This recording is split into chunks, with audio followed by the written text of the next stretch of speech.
Bonjour à vous tous. Aujourd'hui, nous avons le plaisir de recevoir M. Alain Bourque, qui est notre directeur général d'Ouranos, c'est-à-dire le consortium sur la climatologie régionale et l'adaptation au changement climatique. M. Bourque possède une maîtrise en sciences de l'atmosphère de l'Université du Québec à Montréal. Il a été météorologue, climatologue chez Environnement Canada de 1989 à 2001, où il a travaillé sur des sujets tels le déluge du Saguenay en 1996, la tempête de verglas de 1998, ainsi que les services climatiques. Chez Ouranos, depuis sa création en 2001, M. Bourque a mis en place le programme sur les vulnérabilités, les impacts et les adaptations, ce qui a permis la réalisation de plus de 200 projets de toutes sortes sur ces sujets. Depuis 2013, il est le directeur général du consortium Ouranos. Au cours de sa carrière, il a participé dans la réalisation de nombreuses synthèses scientifiques aux échelles régionales, nationales et internationales et est également régulièrement appelé à expliquer la science des changements climatiques et de l'adaptation, et ce, tant pour les médias que pour les praticiens ou pour les décideurs. Vous aurez donc deviné qu'aujourd'hui, nous aborderons la question de l'adaptation au changement climatique. Monsieur Bourque, bonjour. Bonjour, Mme Lauzon. Et bienvenue, bienvenue au sein de nos balados, si je peux dire. C'est un grand plaisir. Merci beaucoup d'avoir accepté. Est-ce possible de nous dire ce que signifie Ouranos? Alors, Ouranos, c'est tout d'abord un centre de recherche et un réseau de recherche sur la science des changements climatiques et l'adaptation, mais c'est aussi le dieu grec de l'atmosphère. Donc, c'est l'inspiration que l'on a eue plutôt que de développer un centre de recherche avec un nouvel acronyme. On a décidé de s'inspirer de ce dieu. La mythologie grecque. Exact. Alors donc, maintenant, nous le savons. Et quelle est la mission d'Ouranos? La mission d'Ouranos, c'est d'accompagner la société québécoise au travers de ces défis d'adaptation au changement climatique, et ce, sur des bases scientifiques solides. Donc, on travaille beaucoup sur la composante de produire de l'information scientifique, mais très appliquée et connectée avec la prise de décision, de façon à pouvoir, en général, réduire les risques en lien avec les impacts des changements climatiques, mais aussi, dans certains cas, profiter des opportunités qu'il peut y avoir avec un climat changeant. Donc, une adaptation, comme vous dites, au climat changeant. Tout à fait. Donc, à quelque part, c'est donc d'apprendre à vivre avec la partie du changement climatique qui est malheureusement déjà inéluctable. Est-ce que c'est possible de nous expliquer comment s'incarnent dans la réalité de monsieur et madame tout le monde les études que vos chercheurs font sur l'adaptation au changement climatique, en nous donnant quelques exemples? En fait, peut-être le premier point que j'aimerais dire, c'est que Ouranos a bel et bien des chercheurs et des experts, mais on essaie toujours de travailler en partenariat et en collaboration avec le monde universitaire québécois, avec des centres de recherche, avec des organismes de bassin versant, avec des parties prenantes. Et donc, on considère souvent que l'on n'est pas seul à produire les connaissances, on le fait en collaboration. Alors, donc, c'est la notion du réseau et du travail collaboratif pour faire avancer et la science et l'adaptation. Des études concrètes qui ont été faites. Alors là, c'est un petit peu un défi avec la grandeur du territoire québécois. Il y a de multiples enjeux. Alors, allant de la lutte aux canicules et aux îlots de chaleur qui peuvent créer des décès dans les milieux urbains, jusqu'à la dégradation du pergélisol dans le Grand Nord québécois, en passant par l'érosion et les inondations en zone côtière, notamment en Gaspésie, aux îles de la Madeleine et sur la Côte-Nord, en passant par l'impact des changements climatiques sur la production agricole et sur tous les milliers de PME en lien avec la production agricole, et en passant aussi par les centres de ski. Donc, on a fait plusieurs projets avec nos équipes d'économistes pour tenter de faire des recherches scientifiques sur quelles sont les meilleures options pour gérer le risque changement climatique pour des industries qui dépendent de la météo et du climat. Et donc, ça implique... En fait, il y a une grande diversité d'enjeux, une grande diversité d'acteurs. Ouranos a eu historiquement tendance, naturellement, puisqu'on travaille pour la société québécoise, à prioriser des enjeux du domaine public davantage. Mais inévitablement, à partir du moment où on analyse des enjeux d'érosion côtière ou de défaillance d'infrastructures, reconception de ponceaux une fois qu'il y a des inondations ou des déluges et on veut s'assurer de tenter d'être prêt pour le prochain événement, pense qu'il y a beaucoup de nos travaux qui sont aussi inévitablement pertinents pour le secteur privé, parapublic, public, etc. Ah bon, alors on va revenir tantôt justement sur les besoins des entreprises. Vous dites que vous travaillez avec les chercheurs beaucoup. Est-ce que, en plus de faire des études, vous faites de la formation? Oui, exact. En fait, disons, c'est le travail collaboratif qui nous a amenés à faire autre chose que des études. Okay. Au début, beaucoup de gens qui étaient à Ouranos, incluant moi-même, sont arrivés à Ouranos en imaginant qu'on ferait de la science, qu'on publierait des articles scientifiques ou des études, qu'on remettrait ça aux décideurs qui liraient nos études et qui prendraient des décisions. Alors, on a bien compris assez rapidement que ce n'est pas vraiment comme ça que ça se fonctionne. Et donc, ce travail collaboratif-là, la diffusion, la communication, et de plus en plus, et là, on voit vraiment un changement depuis à peu près 3 ou 4 ans, je dirais. On ne se contente plus de présentations PowerPoint sur les changements climatiques de 30 minutes. On veut maintenant de la formation, on veut des données, on veut de l'expertise, et là, ça fait en sorte qu'on a de plus en plus à donner de la formation et voire même parfois monter des projets, parfois même avec des firmes de génie conseil qui, eux, ont le volet d'application plus général qui peut se faire au travers de la société, alors que nous, je dis souvent qu'on développe les recettes. On développe les recettes scientifiques et naturellement, l'objectif, c'est que ces recettes scientifiques-là puissent être par la suite reprises par les différentes parties prenantes et les appliquer dans une approche où ça deviendrait un peu business as usual ou des aspects opérationnels de l'adaptation. Et je crois avoir lu que vous allez éventuellement offrir une formation à des décideurs, des conseils d'administration pour les sensibiliser, j'imagine, au dossier de l'adaptation? Oui, tout à fait. Alors, on a reçu un financement sur 3 ans de la Caisse de dépôt et de placement du Québec. Alors, ça, c'est le genre d'investissement où on est vraiment bien heureux et ça fait partie aussi de cette mouvance des 3-4 dernières années où on voit le monde économique se mettre à être très intéressé. Parfois, à la blague, je dis que c'est pas nécessairement tant que ça parce qu'ils sont intéressés par les changements climatiques, quoique honnêtement, je pense qu'il y a vraiment une prise de conscience du changement climatique, mais ils sont aussi intéressés parce que ça les affecte concrètement, économiquement. Là. On parle d'érosion, de désastres naturels, on parle du secteur touristique, du secteur agricole, du secteur forestier. Ce sont tous des secteurs qui sont affectés. Les acteurs économiques avaient, je pense, par le passé, l'impression que les changements climatiques, c'était dans 30, 40, 50 ans, puis on n'avait pas à prioriser ça. Mais là, les gens commencent à réaliser que ça frappe pas mal plus durement. Et donc, d'où ce besoin de comprendre les enjeux, de comprendre les risques pour savoir comment qu'on intervient, comment qu'on gère ce risque qui est de moins en moins pour certains un risque environnemental, mais aussi un risque économique. On pense aux assureurs ou, comme vous dites, les investisseurs qui se posent aussi des questions. Tout à fait. Puis d'ailleurs, la Caisse de dépôt est un bel exemple, même un peu partout à travers le monde. Ils ont de plus en plus inséré des composants de changement climatique dans leur façon de faire, leur façon d'investir, etc. Et donc, c'est directement dans cette ligne-là que la Caisse de dépôt nous a offert ce financement pour pouvoir faire de la formation, notamment aux administrateurs, aux gens du secteur privé, etc., justement parce que souvent, nos financements qui proviennent du public ont inévitablement tendance à prioriser les enjeux pour la société, pour le public en général. Donc, cette diversification des intérêts et des sources de revenus, pour nous, fait en sorte qu'on peut effectivement de plus en plus approcher une clientèle, je dirais, élargie. Donc, historiquement, on travaillait beaucoup avec les praticiens, avec les gestionnaires ou les décideurs. On travaille un peu moins avec le public en général.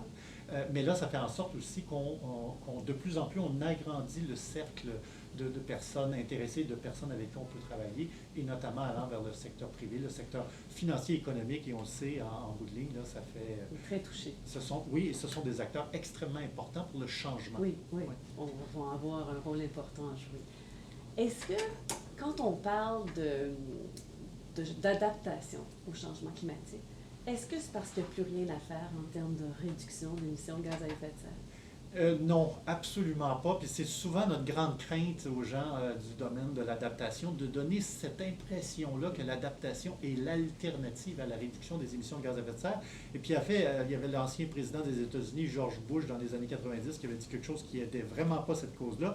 Il avait dit « Ah, c'est pas grave s'il y a des changements climatiques, on s'adaptera et on apprendra à vivre. » Alors, effectivement, surtout à ce stade-ci, en 2019, le changement climatique est rendu une réalité de plus en plus concrète Et à cause du fait que la machine climatique a déjà démarré, la locomotive a déjà atteint une certaine vitesse, et même si demain matin, on réussissait à réduire, en fait même à zéro, nos émissions de gaz à effet de serre sur la planète, le système climatique et la locomotive est parti au point où il y aura encore du changement climatique pour au moins 2 décennies.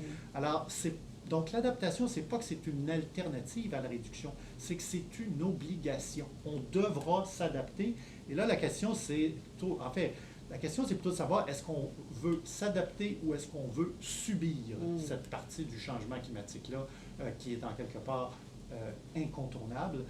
Donc, puis en fait, c'est intéressant parce que même le rapport du GIEC, Oui. donc le groupe intergouvernemental sur l'évolution du climat, dit dans ses rapports scientifiques depuis au moins 15 ans que la lutte au changement climatique devra être de la réduction et de l'adaptation à cause du temps de réponse très lent du système climatique, notamment au travers de ces océans qui modifient les températures du globe pour une période très prolongée. Donc, les deux doivent être regardés, étudiés de pair.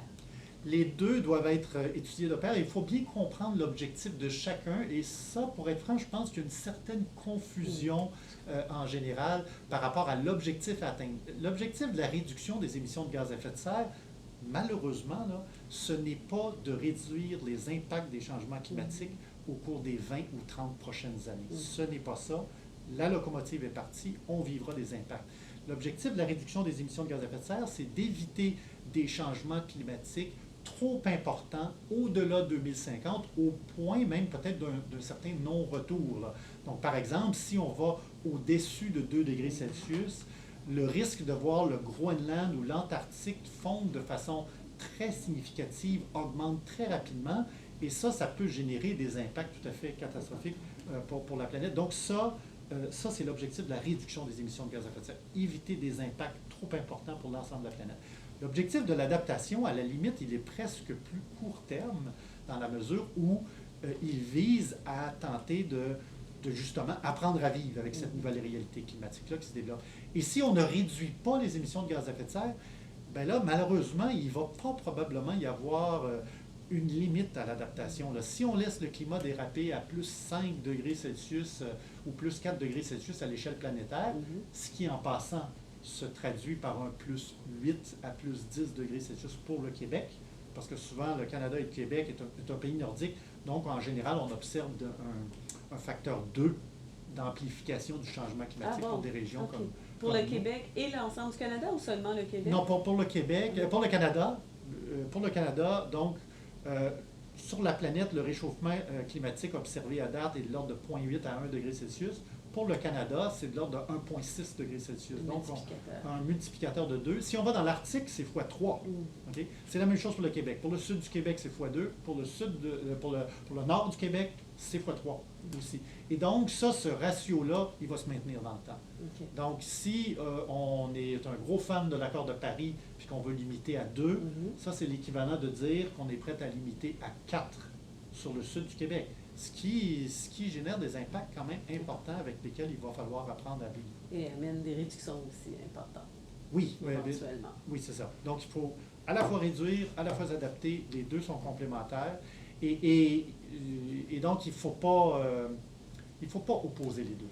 Bien, ça m'amène à cette question qui y répond un peu aussi.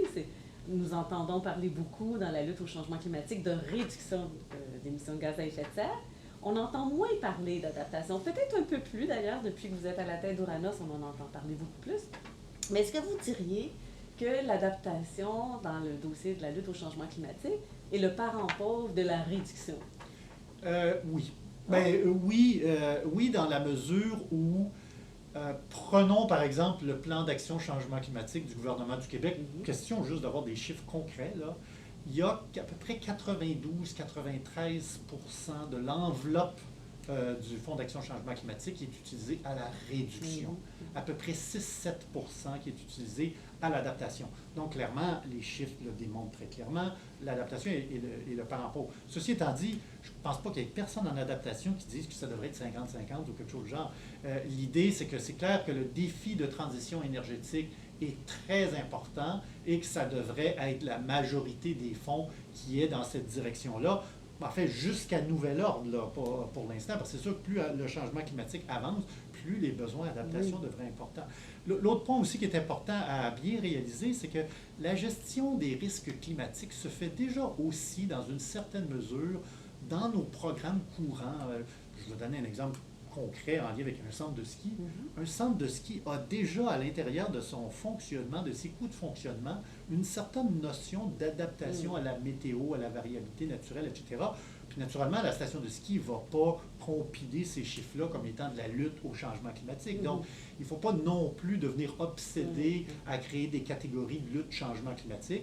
Mais par contre, il faut clairement comprendre que les investissements en adaptation pour voir venir et se préparer au climat qui s'en vient vont nécessiter, selon moi, des augmentations très importantes de fonds. Naturellement, je pense que ce qu'il faudrait qu'il arrive, c'est que ça ne se fasse pas au détriment de la réduction, mais plutôt dans une idée où les fonds accordés à la lutte au changement climatique vont aller continuellement en augmentant. Compte tenu que plus les années avancent, plus le défi devient important et urgent. Ça me laisse croire, quand je vous entends, que le nouveau plan d'action sur les changements climatiques, bon, en ce moment, nous avons le plan 2013-2020, puis j'imagine que le gouvernement du Québec travaille en ce moment sur peut-être une nouvelle mouture du plan d'action sur les changements climatiques 2021, peut-être 2030. Peut-être qu'on peut penser que l'adaptation occupera une place plus importante qu'elle occupait dans la version actuelle du plan d'action. Potentiellement. C'est sûr qu'en plus, avoir des inondations qui nous frappent en 2017 suivi de 2019, ça contribue très clairement à réveiller les consciences par rapport aux défis de l'adaptation à la variabilité et au changement climatique. Je pense qu'on se rend compte de plus en plus, un peu partout à travers le monde, là, que notre développement territorial et socio-économique est plus super bien aligné avec la réalité météorologique et climatique. Donc oui, je pense qu'il va y avoir des augmentations, mais encore une fois, je pense qu'il ne faut pas non plus se dire « Ah, on va prendre de l'argent de réduction, on va le mettre en adaptation ». Je pense qu'il faut que la lutte au changement... Parce qu'en passant, tous ces événements-là justifient d'investir encore plus et en réduction et en adaptation. Donc, je pense qu'il faut plutôt s'imaginer que effectivement, les efforts vont être grandissants dans les deux domaines. C'est clair que 6% en adaptation, compte tenu des enjeux que l'on vit, je veux dire, on parle de plus en plus de catastrophes qui coûtent 1 milliard de dollars. Puis là, je fais juste parler de une ou deux catastrophes de temps en temps. On ne parle même pas des événements de moyenne amplitude, les cycles gel-dégel, les événements d'érosion côtière, toutes sortes d'événements qui causent des coûts continuels et systématiques de plus en plus présents dans nos économies. Puis comme on parle de finances un peu, est-ce que les nouvelles sommes qui vous ont été, vous avez reçu une aide financière gouvernementale, qu'est-ce que ces sommes-là, d'abord vous devez être content, mais qu'est-ce que ces sommes-là vous permettront de réaliser? Bien, donc, le gouvernement nous a offert deux sommes, je dirais. Une première somme qui est en lien avec le financement de base, donc simplement pour qu'on existe à titre de centre de recherche appliqué sur les changements climatiques. Donc, ça permet de payer les bureaux, les locaux, le téléphone, le salaire, les quelques employés, même pas la majorité de nos employés.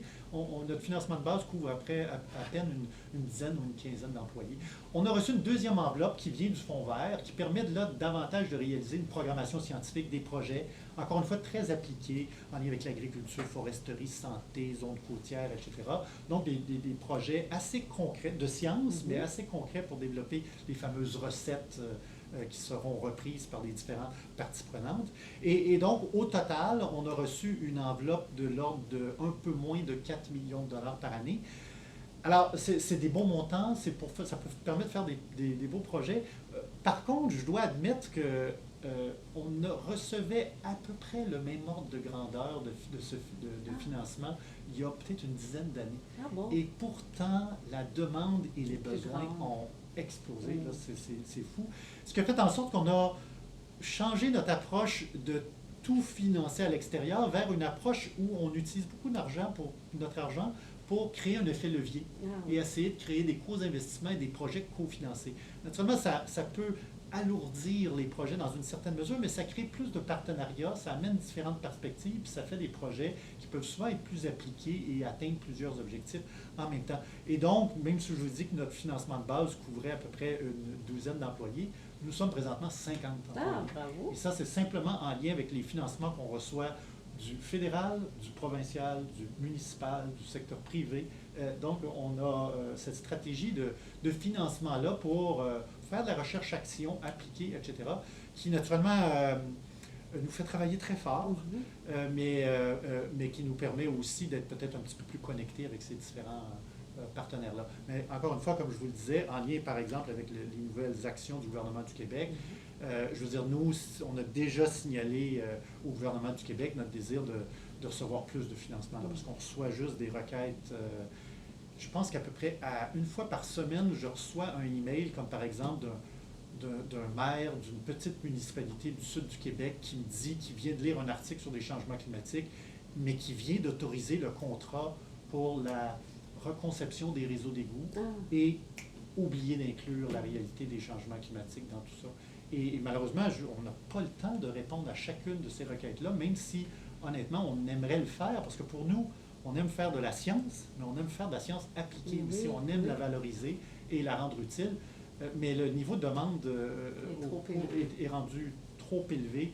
Le fédéral s'y intéresse, le provincial, le monde municipal, le monde agricole, le monde forestier, les gens en désastres naturels qui travaillent sur des désastres naturels, les propriétaires d'infrastructures.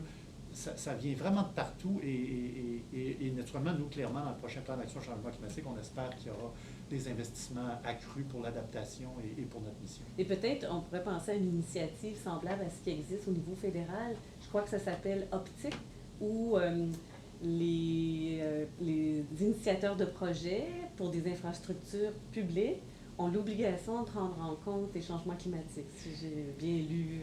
Exact. Alors ça, c'est des belles transformations qui sont en train de se produire, c'est-à-dire le fédéral, le provincial, etc., met en place des programmes qui commencent un tout petit peu à forcer les gens à intégrer l'adaptation au changement climatique dans leur façon de faire. Nous, ce qu'on aime de ça, c'est que ça crée des débouchés et des applications directes de nos fameuses recettes. Alors, présentement, il commence à y avoir des incitatifs pour intégrer les risques climatiques, mais s'il n'y a pas de recettes, les gens ne savent pas comment ou ils inventent des recettes qui sont particulièrement problématiques. Donc, nous, de plus en plus, en fait, on essaie de développer des recettes ou de la science ou de l'information que les firmes de génie conseil, les firmes de consultants vont pouvoir reprendre. Et ça, encore une fois, depuis 3-4 ans, on le voit de plus en plus, là. Le seul point, par contre, qui est problématique, spécifiquement au Québec, c'est que je dirais qu'à ce stade-ci, on le voit davantage à l'international qu'avec les firmes québécoises. Alors, je pense que là, il faudrait qu'il y ait un petit réveil au niveau des firmes québécoises pour ajouter cette composante adaptation au changement climatique. Le Fonds monétaire international, maintenant, quand il finance des projets de barrages ou des trucs genre, il y a une obligation d'intégrer les risques climatiques. Donc, c'est clair que si l'expertise québécoise veut demeurer dans le portrait à l'échelle internationale, va falloir acquérir cette expertise-là, pouvoir manipuler les recettes, voire même les raffiner pour des contextes très différents qu'il peut y avoir à travers le Québec et à travers le monde. Donc, nos firmes de génie pourraient entre autres consulter les fameuses lignes directrices qui existent sur l'optique changement climatique fédéral, donc ça pourrait les aider éventuellement. Oui, et puis il existe plein de ressources sur le site web d'Ouranos naturellement, mais aussi Ingénieurs Canada qui avait développé un protocole d'évaluation de la vulnérabilité. Je sais qu'il y a plusieurs firmes de génie conseil qui l'ont utilisé déjà au Québec.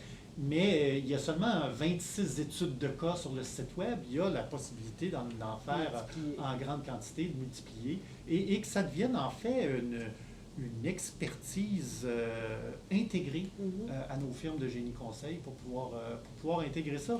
Comme on intègre plein de choses dans la vie de tous les jours, vieillissement de la population, il y a toutes sortes de nouveaux enjeux qui émergent, puis on réussit à intégrer ça. Nous, en sciences de l'adaptation, on appelle ça le mainstreaming de l'adaptation dans les politiques publiques, dans le fonctionnement, dans les opérations, dans le développement stratégique. Mais il y a encore vraiment beaucoup de travail pour intégrer les risques climatiques un peu partout. Puis vous avez tantôt parlé de partenariat, vous élargissez vos partenariats aussi. Est-ce que c'est possible de nous dire si, quand vous travaillez en adaptation, est-ce que vous travaillez avec les entreprises? Puis si oui, Quels sont les besoins des entreprises en adaptation? Bon, on a parlé peut-être tantôt d'entreprises d'un centre de ski, mais dans le domaine, par exemple, industriel, avez-vous des exemples de besoins? À date, à date, on n'a pas, on a travaillé avec des entreprises seulement sur des niches assez particulières, comme par exemple le monde agricole ou le monde du tourisme, Oui. etc. Euh, euh, euh, on a entendu parfois parler le fait que des entreprises, par exemple, étaient localisées en zone côtière ou en zone à risque, et là, ça soulève toutes sortes de questions.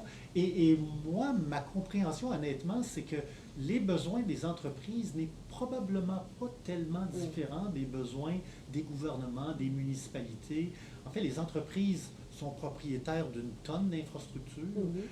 Il faut qu'ils fassent un petit peu comme par exemple le ministère des Transports du Québec qui a pris plusieurs informations climatiques provenant d'Ouranos et qui a décidé de passer une directive pour surdimensionner les ponceaux de 15 à 20 en lien avec les événements de précipitations extrêmes qui vont en augmentant.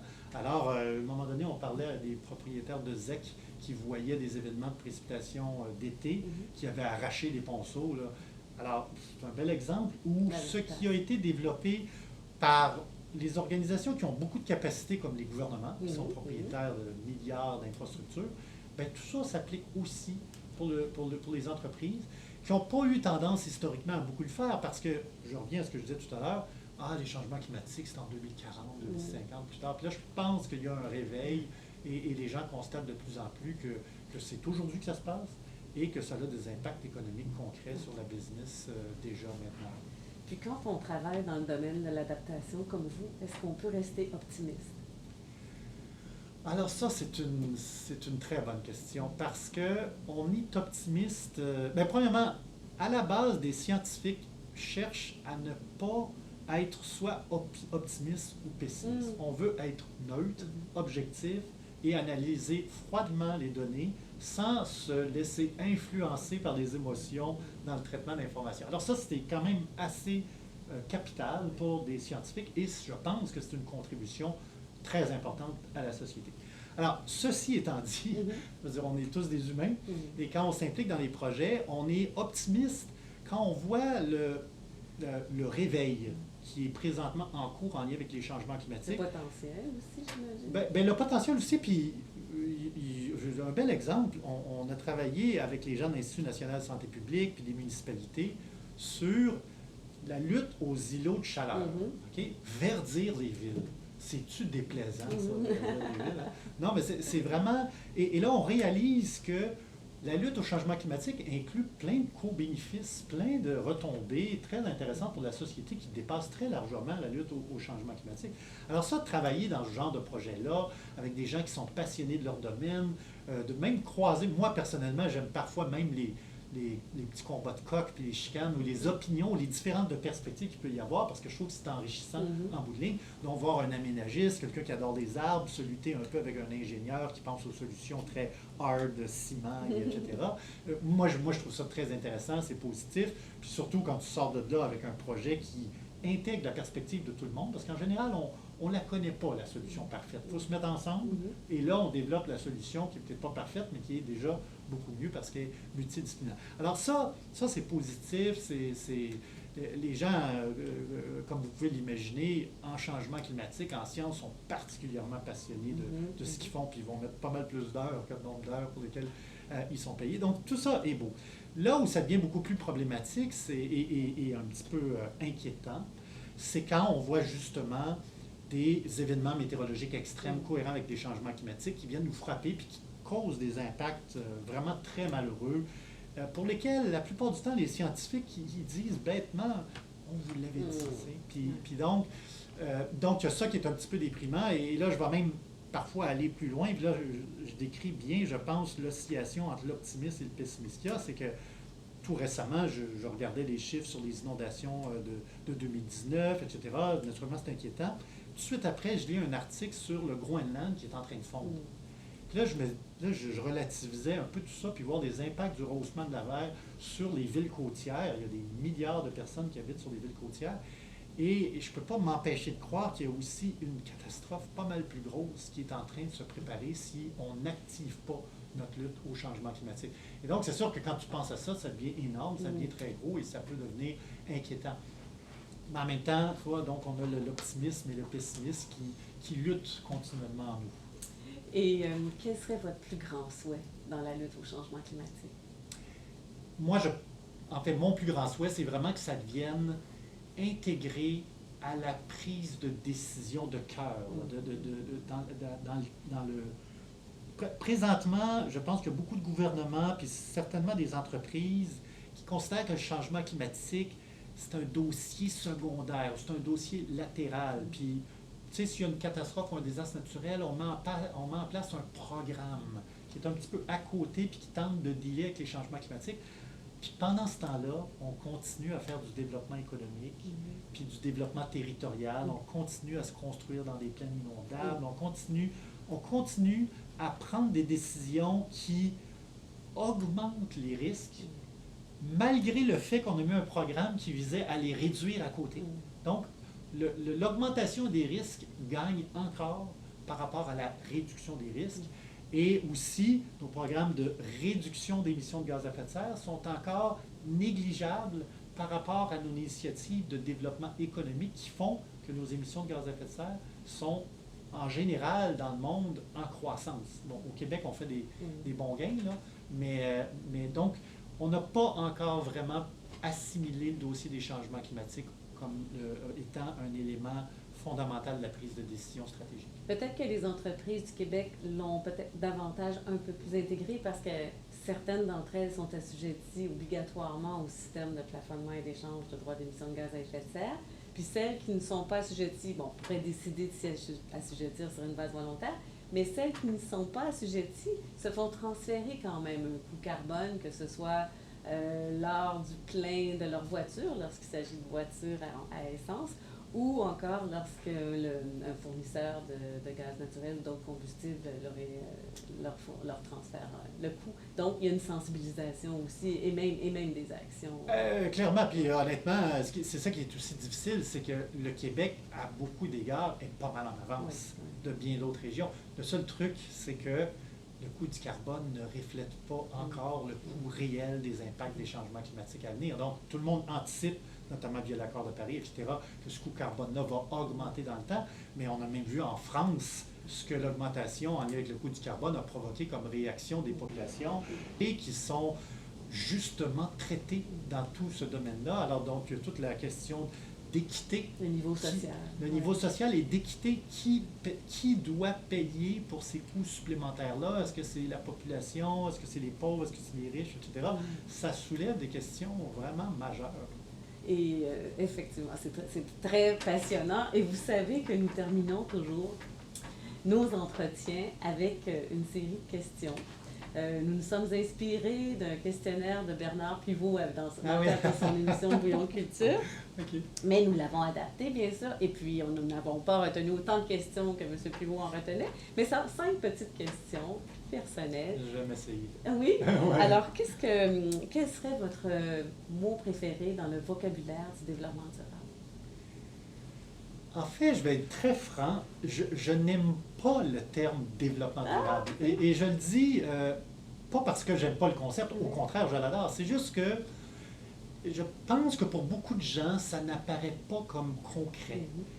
Et puis aussi, malheureusement, le terme se met à être recyclé par beaucoup d'acteurs, même socio-économiques, et on se met à utiliser très mal le mot développement durable sans vraiment comprendre. C'est un mot quand même large, complexe, etc. Et donc, je vais vous répondre bêtement en disant que j'aime les mots qui sont concrets. Tout ce qui a rapport au développement durable qui permet de ramener ça à quelque chose, à une action concrète sur le terrain, moi, c'est ce qui m'intéresse.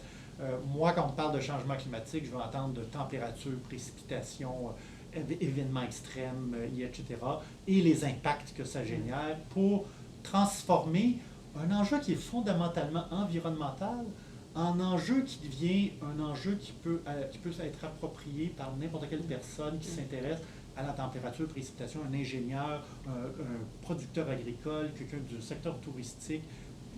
Donc c'est un petit peu plus concret, puis c'est ce que j'aime de transformer le développement durable en quelque chose de pratique et de scientifique. Alors, ça, et on sait qu'au Québec, s'il y a un sujet de conversation qui est quotidien, hein, c'est la température. Alors, effectivement, c'est très concret. Oui, et ce qui d'ailleurs aide notre travail à Ouranos, parce que je partage des fois avec des collègues ailleurs au Canada ou ailleurs dans le monde. Et puis c'est vrai qu'au Québec, on a beaucoup plus d'ouverture à parler de météo, et etc. Donc ça nous facilite la vie. Oui, tant mieux. Quelle serait la personne qui vous inspire le plus ou que vous admirez le plus dans le domaine du développement durable ou des changements climatiques si vous n'aimez pas l'expression développement durable? Ouais. Après, peut-être je dirais un petit nom à la toute fin, mais moi, comme je le disais tout à l'heure, j'aime beaucoup les gens en général qui amènent leur perspective à la table. Donc, je trouve que chacun des acteurs du développement durable et de la lutte au changement climatique qui est constructif et qui est ouvert à la discussion, je trouve que ce sont tous eux les héros, les personnes intéressantes. Moi, dans le cadre du travail à Ouranos, on fait des projets en zone côtière, etc. J'ai eu à rencontrer les directeurs généraux, des aménagistes, des gens de différents domaines, et je les trouve tous, chacun, bien intéressants. Et j'ai peut-être une petite affection particulière aux gens qui réussissent, c'est souvent des gens plus jeunes, qui ont réussi à assimiler deux domaines qui, je crois, deviennent cruciaux à combiner, c'est-à-dire les domaines scientifiques de l'écologie et de l'économie. Mm-hmm. Alors, tous ces gens qui sont des économistes de l'environnement, qui tentent, puis d'ailleurs, ils ne sont pas toujours bien acceptés dans les différents groupes, mais qui tentent de connecter les signes de dollar avec des écosystèmes, la biodiversité, etc. Je trouve qu'en quelque part, ce sont des personnes qui, selon moi, vont faire une très grande différence dans la suite des choses pour la lutte au changement climatique, pour le développement durable. Et donc, à chaque fois que j'en rencontre, je les félicite. Ouais. Oui. Sur une échelle de 1 à 10, où croyez-vous que nous en sommes au Québec en développement durable? Oh, alors ça, c'est la première grosse question là-dedans, c'est à savoir, est-ce qu'on a la note de passage ou pas?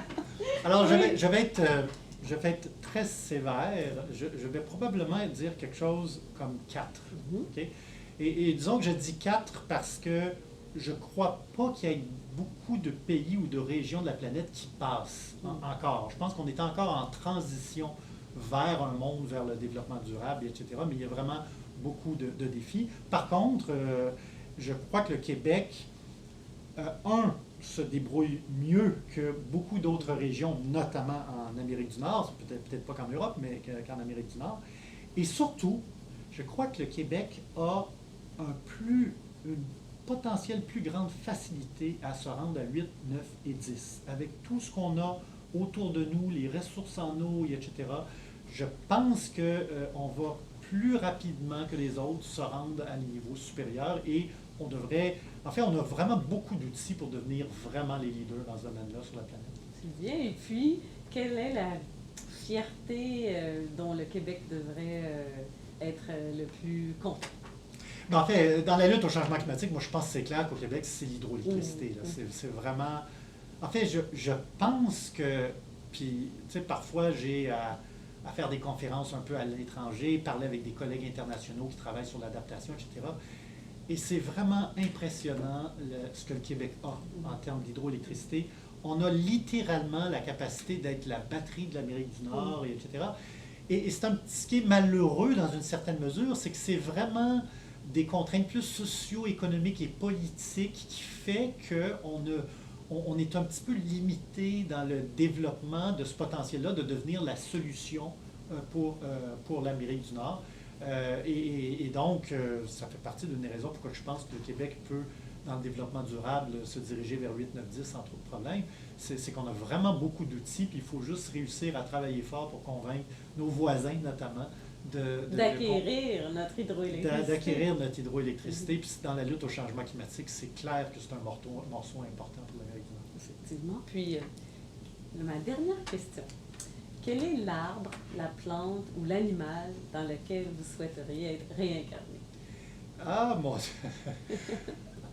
Alors, je dois être cohérent avec mon domaine d'expertise, je pense. C'est clair que face aux risques climatiques et au changement climatique, la plante est généralement quand même assez fragile. L'arbre est beaucoup moins fragile, mais n'est pas très flexible. Une fois qu'il est planté et qu'il pousse, il ne peut pas se déplacer aussi vite que les ondes climatiques comme on l'appréhende, en fait comme c'est en cours avec les changements climatiques. Et donc, probablement que je prendrais quelque chose comme, des oiseaux. Donc, les oiseaux ont une très grande capacité d'adaptation. Naturellement, ça dépend des espèces, etc. Puis, c'est drôle parce que je dis ça, puis je pense à un projet qu'on a fait avec un chercheur, Dominique Berthaud, à l'UQAR, qui a développé un atlas, c'est un projet qui s'appelle CC-Bio, un atlas de l'évolution de la biodiversité dans un contexte de changement climatique. Donc, présentement, je pense à l'atlas pour aller fouiller quelle espèce qui réussit le plus facilement à vivre avec les changements climatiques. Donc, ça ne serait pas vraiment les oiseaux, parce qu'en général, c'est les oiseaux qui ont la plus grande capacité d'adaptation. Et ça tombe bien, parce que je suis un grand fan d'oiseaux. Alors, j'habite sur l'île de Montréal. Peut-être pas à ce point-là, mais juste observer les oiseaux.